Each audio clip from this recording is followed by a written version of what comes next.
ಭಗವತೆ ವಾಸುದೇವಾಯ. ಓಂ ನಮೋ ಭಗವತೆ ವಾಸುದೇವಾಯ. ಓಂ ನಮೋ ಭಗವತೆ ವಾಸುದೇವಾಯ.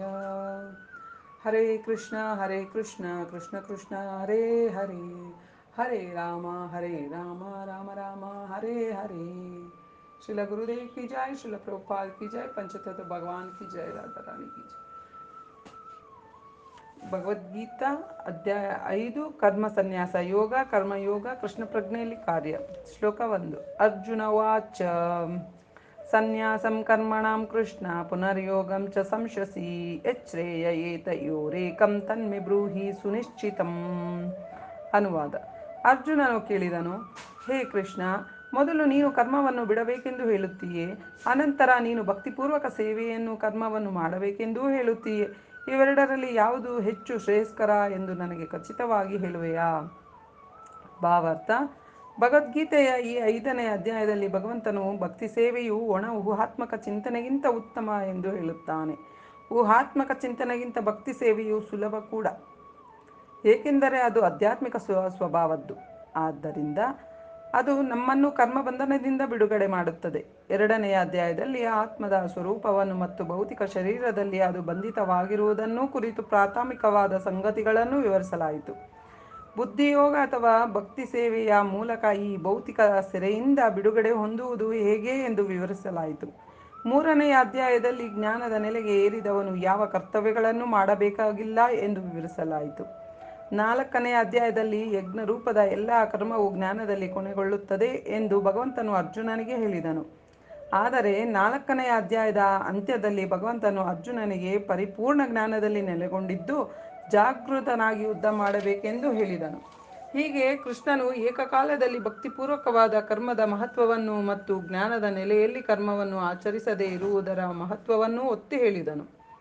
ಕೃಷ್ಣನ ಈ ಮಾತುಗಳಿಂದ ಅರ್ಜುನನು ಗಲಿಬಿಲಿಗೊಂಡಿದ್ದಲ್ಲದೆ ಅವನ ಸಂಕಲ್ಪ ಶಕ್ತಿಯೇ ಗೊಂದಲಕ್ಕೀಡಾಯಿತು.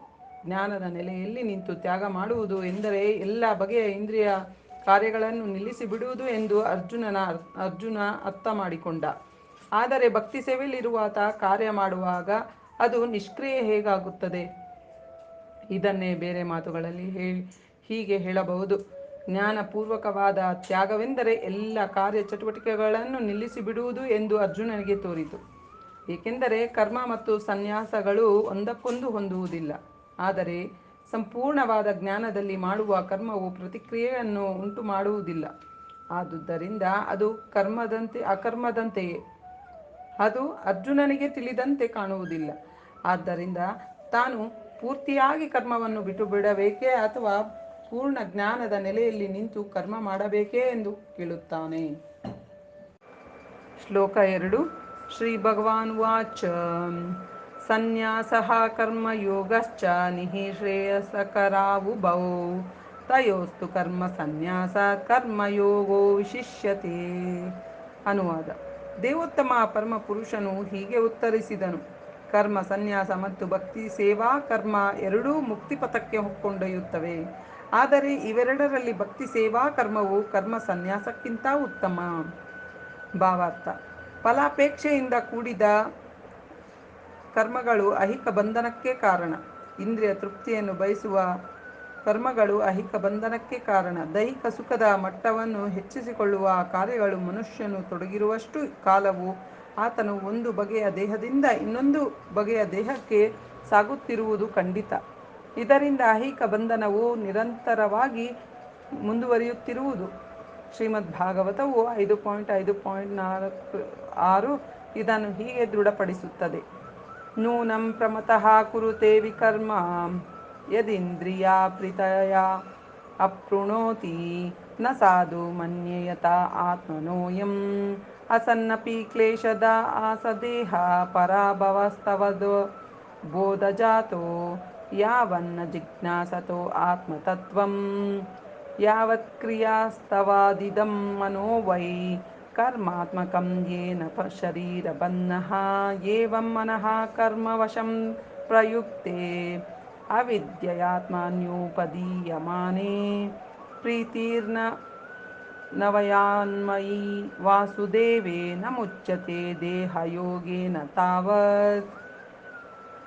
ಇಂದ್ರಿಯ ತೃಪ್ತಿಗಾಗಿ ಜನರು ಉನ್ಮತ್ತರಾಗುತ್ತಾರೆ. ಯಾತನೆಗಳಿಂದ ತುಂಬಿದ ಈಗಿನ ಶರೀರವು ಹಿಂದಿನ ಜನ್ಮಗಳಲ್ಲಿ ಫಲಾಪೇಕ್ಷೆಯಿಂದ ಕರ್ಮಗಳನ್ನು ಮಾಡಿದರ ಪರಿಣಾಮ ಎಂದು ಅವರಿಗೆ ತಿಳಿಯದು. ದೇಹವು ಅಲ್ಪ ಕಾಲದ್ದಾದರೂ ಅನೇಕ ರೀತಿಗಳಲ್ಲಿ ತೊಂದರೆ ಕೊಡುತ್ತದೆ.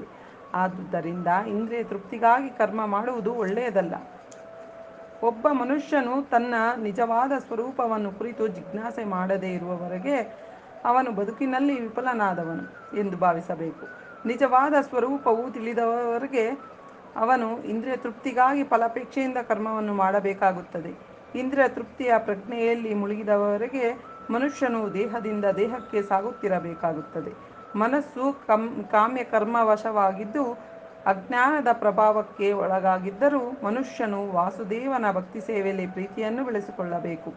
ಆಗ ಮಾತ್ರ ಮನುಷ್ಯನಿಗೆ ಐಹಿಕ ಅಸ್ತಿತ್ವದ ಬಂಧನದಿಂದ ಮುಕ್ತನಾಗುವ ಅವಕಾಶ ಲಭ್ಯವಾಗುತ್ತದೆ. ಆದುದರಿಂದ ಜ್ಞಾನವು ನಾನು ಈ ಜಡ ಶರೀರವಲ್ಲ, ಆತ್ಮ ಎಂಬ ಅರಿವು ಮುಕ್ತಿಗೆ ಸಾಲದು. ಚೇತನಾತ್ಮ ನೆಲೆಯಿಂದ ಮನುಷ್ಯನು ಕ್ರಿಯಾಶೀಲನಾಗಬೇಕಾಗುತ್ತದೆ. ಇಲ್ಲವಾದರೆ ಐಹಿಕ ಬಂಧನದಿಂದ ಮುಕ್ತಿ ಇಲ್ಲ. ಕೃಷ್ಣ ಪ್ರಜ್ಞೆಯಿಂದ ಕೂಡಿದ ಕರ್ಮವು ಮಾತ್ರ ಫಲಾಪೇಕ್ಷೆಯಿಂದ ಮಾಡಿದ ಕರ್ಮವಲ್ಲ. ಪೂರ್ಣ ಜ್ಞಾನದಿಂದ ಮಾಡಿದ ಕಾರ್ಯಚಟುವಟಿಕೆಗಳು ಮನುಷ್ಯನು ನಿಜವಾದ ಜ್ಞಾನವನ್ನು ಬೆಳೆಸಿಕೊಳ್ಳಲು ನೆರವಾಗುತ್ತವೆ. ಕೃಷ್ಣ ಪ್ರಜ್ಞೆ ಇಲ್ಲದೆ ಫಲಾಪೇಕ್ಷೆ ಇರುವ ಕೆಲಸಗಳನ್ನು ತ್ಯಜಿಸಿದ ಮಾತ್ರಕ್ಕೆ ಹೃದಯವು ಪರಿಶುದ್ಧವಾಗುವುದಿಲ್ಲ. ಹೃದಯವು ಪರಿಶುದ್ಧವಾಗುವವರೆಗೆ ಮನುಷ್ಯನು ಫಲಾಪೇಕ್ಷೆಯ ನೆಲೆಯಲ್ಲಿಯೇ ಕರ್ಮ ಮಾಡಬೇಕಾಗುತ್ತದೆ. ಆದರೆ ಕೃಷ್ಣ ಪ್ರಜ್ಞೆಯಲ್ಲಿ ಮಾಡಿದ ಕರ್ಮವು ತಂತಾನೇ ಕರ್ಮಫಲದಿಂದ ಮನುಷ್ಯನು ಬಿಡುಗಡೆ ಹೊಂದಲು ನೆರವಾಗುತ್ತದೆ. ಇದರಿಂದ ಮನುಷ್ಯನು ಐಹಿಕ ನೆಲೆಗೆ ಇಳಿಯುವ ಅಗತ್ಯವಿರುವುದಿಲ್ಲ. ಕರ್ಮತ್ಯಾಗದಲ್ಲಿ ಮುಕ್ತಿಯು ವಿಫಲನಾಗುವ ಅಪಾಯ ಇದ್ದೇ ಇದೆ. ಕರ್ಮತ್ಯಾಗದಲ್ಲಿ ವ್ಯಕ್ತಿಯು ವಿಫಲನಾಗುವ ಅಪಾಯ ಇದ್ದೇ ಇದೆ. ಆದ್ದರಿಂದ ಕೃಷ್ಣ ಪ್ರಜ್ಞೆಯಿಂದ ಕೂಡಿ ಕರ್ಮಾಚರಣೆ ಮಾಡುವುದು ಯಾವಾಗಲೂ ಕರ್ಮತ್ಯಾಗಕ್ಕಿಂತ ಉತ್ತಮವಾದದ್ದು. ಕೃಷ್ಣ ಪ್ರಜ್ಞೆ ಇಲ್ಲದ ಕರ್ಮತ್ಯಾಗವು ಅಪೂರ್ಣವಾದದ್ದು.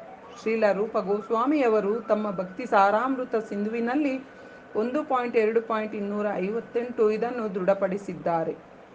ಪ್ರಪ್ರಾಚಿಕತೆಯ ಬುದ್ಧ್ಯಾ ಹರಿಸಂಬಂಧಿನವಸ್ತುನಃ ಮುಮುಕ್ಷುಭಿಃ ಪರಿತ್ಯಾಗೋ ವೈರಾಗ್ಯಂ ಫಲ್ಗು ಕಥ್ಯತೆ. ಮುಕ್ತಿಯನ್ನು ಸಾಧಿಸಲು ಕಾತರರಾಗಿರುವ ವ್ಯಕ್ತಿಗಳು ದೇವೋತ್ತಮ ಪರಮ ಪುರುಷನಿಗೆ ಸಂಬಂಧಿಸಿದ ವಿಷಯಗಳನ್ನು ಐಹಿಕವೆಂದು ಭಾವಿಸಿ ತ್ಯಜಿಸಿದರೆ ಅವರ ತ್ಯಾಗವನ್ನು ಅಪೂರ್ಣ ಎಂದು ಹೇಳಲಾಗುತ್ತದೆ. ಅಸ್ತಿತ್ವದಲ್ಲಿರುವ ಪ್ರತಿಯೊಂದು ವಸ್ತುವು ಭಗವಂತನಿಗೆ ಸೇರಿದ್ದು. ಯಾರು ಯಾವ ವಸ್ತುವಿನ ಮೇಲೂ ತಮ್ಮ ಒಡೆತನವನ್ನು ಸಾಧಿಸಬಾರದು ಎನ್ನುವ ಅರಿವಿನಿಂದ ಮಾಡಿದ ತ್ಯಾಗವು ಸಂಪೂರ್ಣವಾದದ್ದು. ವಾಸ್ತವವಾಗಿ ಯಾವುದು ಯಾರಿಗೆ ಸೇರಿದ್ದಲ್ಲ ಎನ್ನುವುದನ್ನು ತಿಳಿದುಕೊಳ್ಳಬೇಕು.